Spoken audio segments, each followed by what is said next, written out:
Pemirsa, puluhan rumah di Dusun 3, Desa Tanambara, Kecamatan Gunung Meriah, Kabupaten Aceh Singkil, pada Sabtu malam hangus dilalap si jago merah. Belum diketahui penyebab kebakaran yang menyebabkan kerugian puluhan juta rupiah tersebut.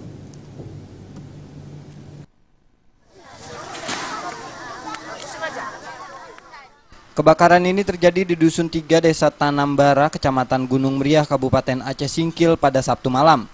Masyarakat segera turun tangan dengan memadamkan api dengan dibantu tim pemadam kebakaran Singkil. 4 mobil pemadam kebakaran dikerahkan untuk memadamkan api yang telah membesar. Api baru berhasil dipadamkan 3 jam kemudian.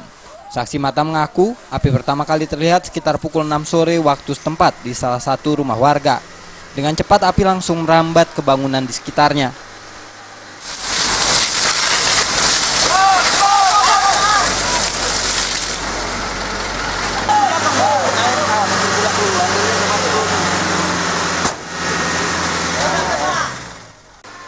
Sampai saat ini belum diketahui penyebab kebakaran yang menyebabkan kerugian hingga puluhan juta rupiah tersebut.